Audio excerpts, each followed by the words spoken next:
자, 주의 날에 반모라는 섬에 요한이 휴양을 가서 쫓겨가 있는데, 그 반모 섬에 혼자서 주의 날에 아마 기도하고 예배하고 있었는 것 같은데, 때에 갑작스레 성령에 크게 감동이 되고 나팔 소리 같은 음성이 이제 들렸다. 이제 이렇게 지난 시간까지 말씀을 드렸는데, 오늘은 12절에 있는 말씀 보면가 몸을 돌이켜 나더러 말한 음성을 알아보려고 하여 돌이킬 때 이랬어요. 몸을 돌이켜 나더러 말하는 음성을 알아보려고 하여. 이 알아보려고가 중요한 얘기예요.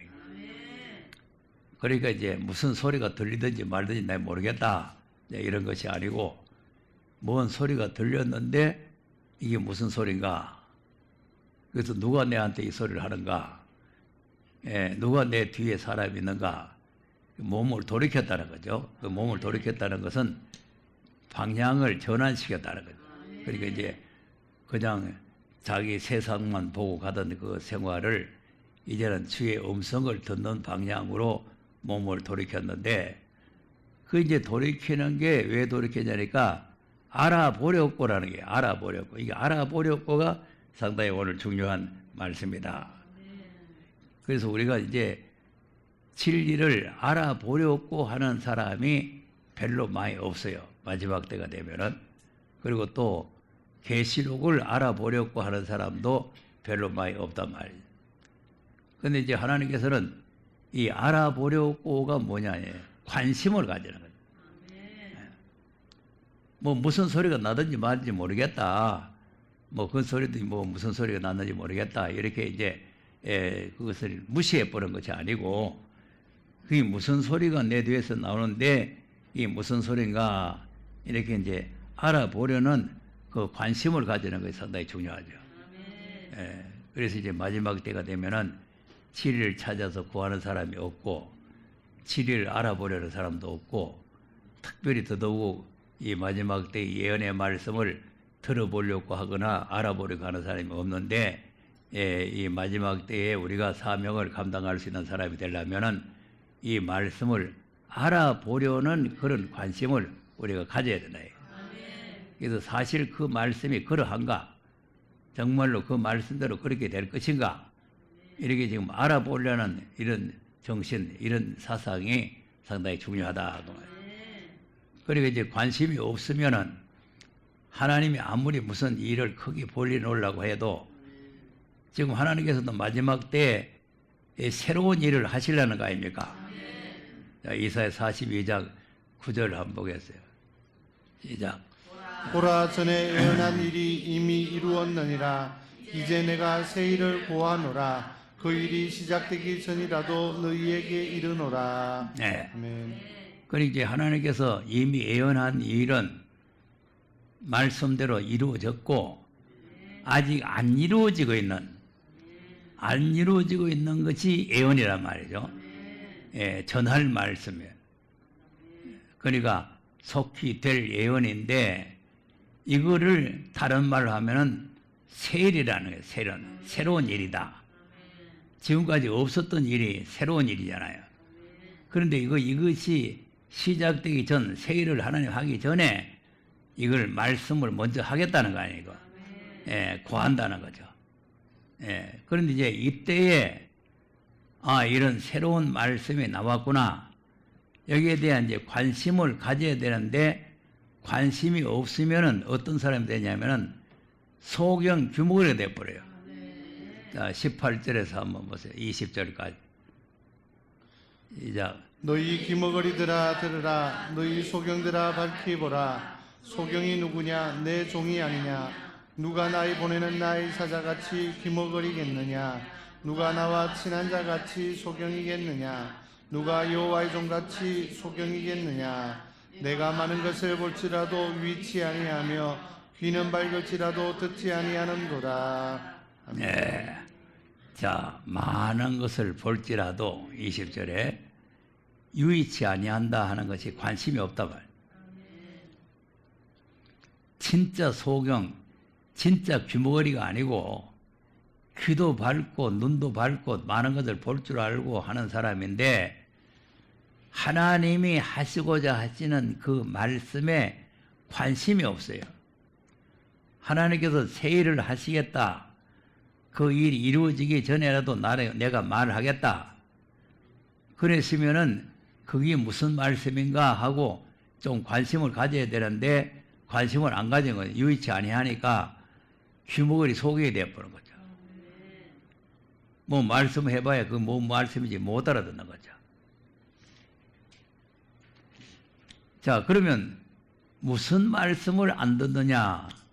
23절 한번 보세요. 시작. 너희 중에 누가 이 일에 귀를 기울이겠느냐? 누가 장례사를 삼가 듣겠느냐? 네. 무슨 사를 듣느냐? 자, 그러니까 이제 이미 이루어진 사건에 대해서 무관심하다는 말이 아니고 앞으로 하나님께서 새로운 일을 하시는 데 대해서 장례사를 관심을 가져야 됩니다. 이 계시록은 뭐냐? 장례사란 말. 앞으로 속히 될 일이란 말. 반드시 될 일이란 말. 그러니까 이제 여기에 대한 관심을 기울여야 되는데 그걸 기울이지 않고 유의치 않으니까 장사를 안 듣는 거죠. 예. 안 들으니까 어떻게 되냐면 귀머거리 속이게 됩니다. 그러니까 우리가 이 장례사에 대한 관심을 우리가 가지고 거기에 우리가 유의를 해야 된다 하는 거죠. 이 창세기 25장을 보면은 야곱과 에서에 대한 내용이 나오잖아요. 그런데 왜 에서가 장자의 명분을 팔면서 팥죽을 바꿔 먹느냐? 장자의 명분에 대한 관심이 없는 거예요. 그걸 경홀히 여기는 경홀히. 그러니 장례사에 대해서 관심을 가지고 그걸 중요하게 생각을 해야 되는데 그걸 경홀히 여기게 되면은 관심을 안 가지게 돼요. 예수 믿으면 죄 사함 받고 구원받고 천국 가는데 무슨 장례사고 무슨 뭐 예언이고 무슨 계시록이고 그러기에 무슨 필요가 있느냐? 이렇게 이제 무관심하고 그걸 갖다가 경홀히 여기게 되면은 그걸 뭐 알 필요가 없잖아요. 그런데 왜 또 모두 알 생각을 안 하고 또 관심을 안 가지냐 하면은 구원하고는 관계가 없다 이렇게 생각해요. 자, 계시록은 초림의 구원하고 관계가 있는 거요, 재림의 구원하고 관계가 있는 거예요. 그래 이걸 모르는 거죠. 구원이라는 건 한 번밖에 없는 줄 아는 거죠. 한 번 구원, 영원 구원이다. 이렇게 알고 있기 때문에 우리가 이제 예수를 믿음으로 죄 사함 받고 구원 받았는데 그 구태의 계시록까지 알 필요가 뭐 있느냐? 그러니까 계시록은 구원하고는 관계가 없으니까 알아도 되고 몰라도 되고 틀려도 되고, 그거는 뭐 그렇게 중요한 게 아니다. 이것이 이제 오늘날 현재 신학이란 말이에요. 그러니까 이런 사람들은 오늘 본문과 관계가 없는 사람이죠. 요한은 그게 무슨 소리인가 알아보려고 하는 관심을 가지잖아요.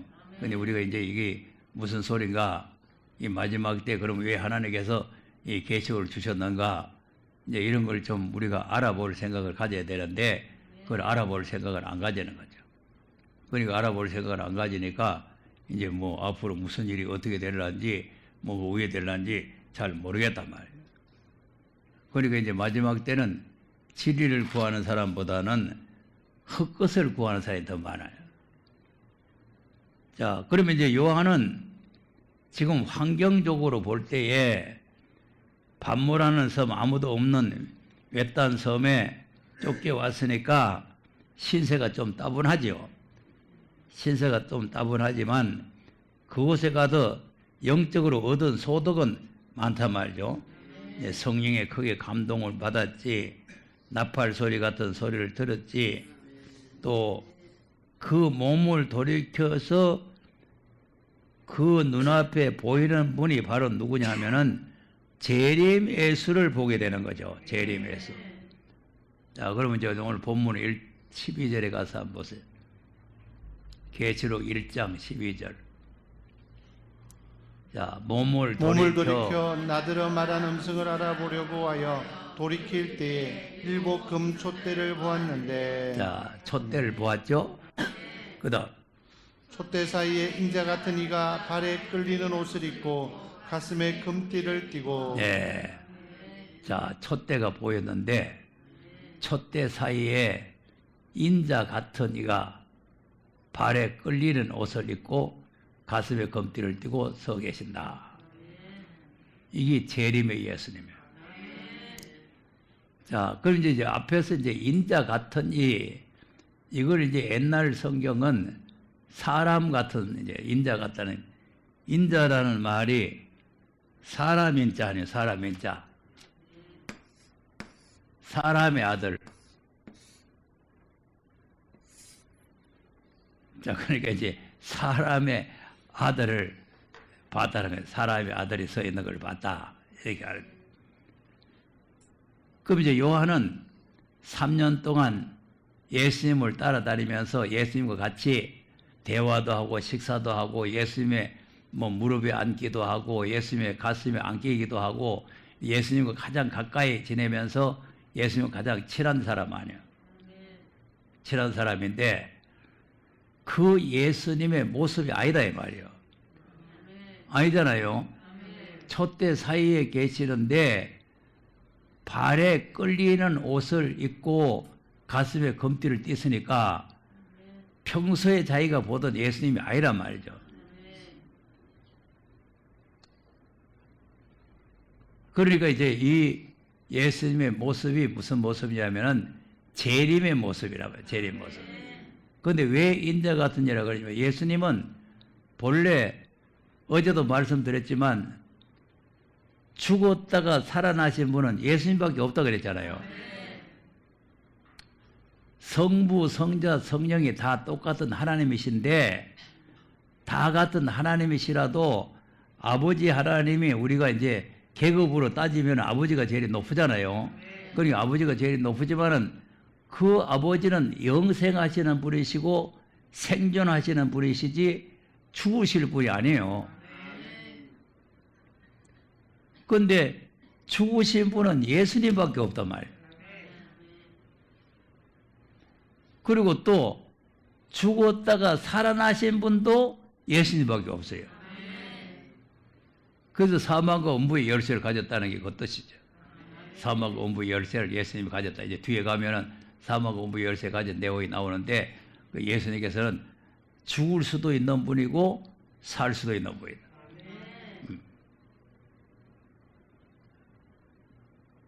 그러니까 우리의 생사 화복을 주관하고 계신다.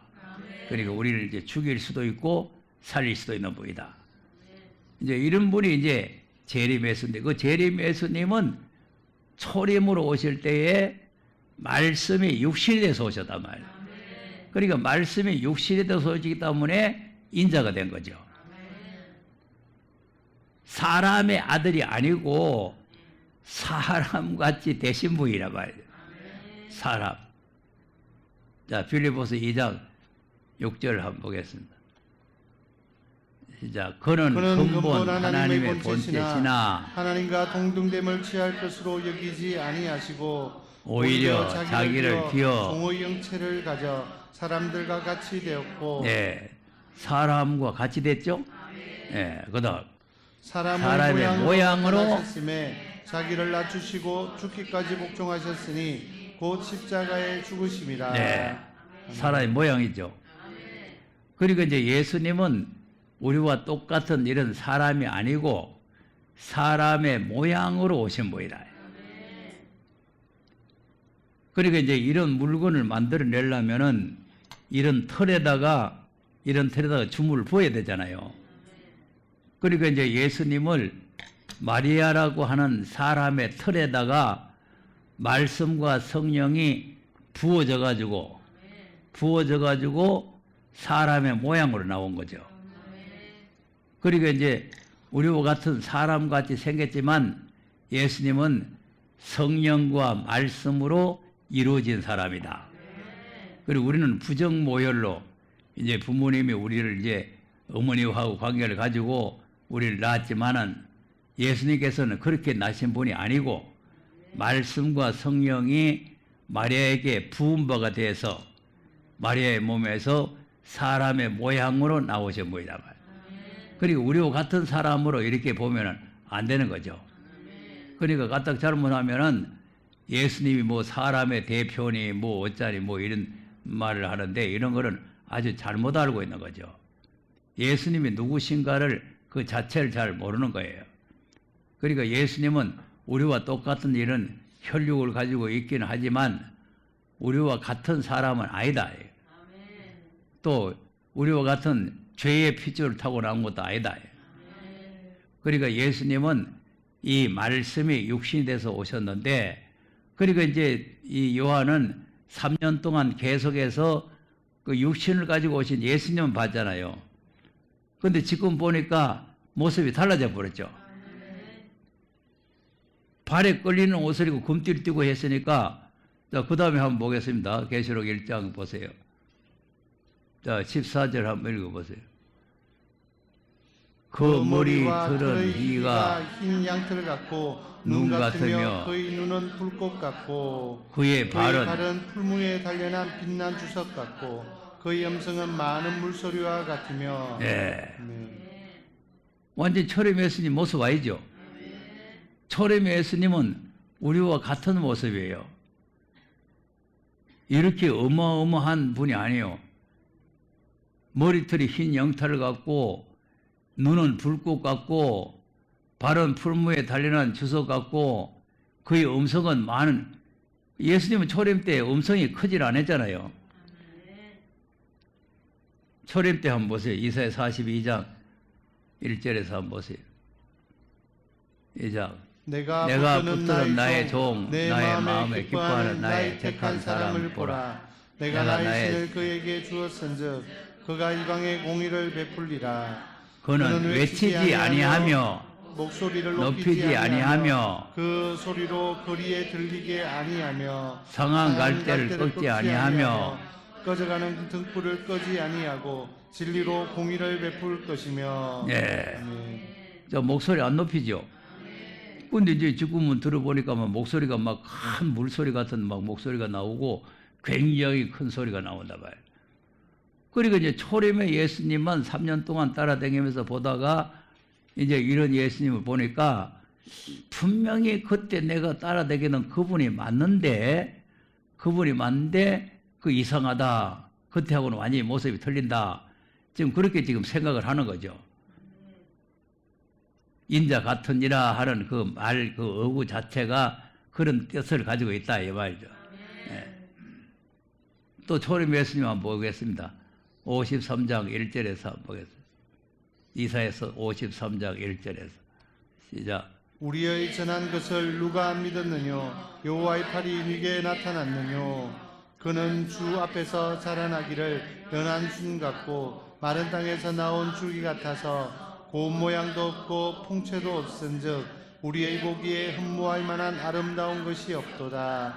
그는 멸시를 받아서 사람에게 실어버린 바 되었으며 간고를 많이 겪었으며 질고를 아는 자라. 마치 사람들에게 얼굴을 가리우고 보지 않음을 받던 자 같아서 멸시를 당하였고 우리도 그를 귀히 여기지 아니하였도다. 네. 아멘. 자 보세요.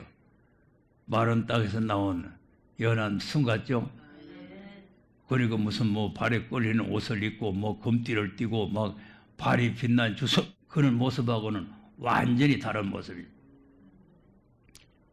그러니까 이제 요한이 그동안에 이제 자기가 보고 느꼈던 분은 바로 아까 이제 이사야서 42장에 있는 목소리도 높이지 아니하고 상한 갈대도 이제 온유하고 겸손한 그런 예수님을 바라보고 또 이제 이 53장 같이 풍채도 없고 모양도 없고 헐만한 것도 없고 누가 존경하지도 아니하고 모두 멸시를 하고 누가 천대를 하고 하는 이런 예수님을 바라보다가 갑자기 알아보려고 돌이키는데 이상한 분을 봤다 이 말이죠. 그 이상한 분이 아니고 바로 예수님이신데 그 모습이 재림의 모습이에요. 네. 그러니까 이제 예수님께서 재림의 모습은 초림하고는 다르다는 걸 알아야 돼요.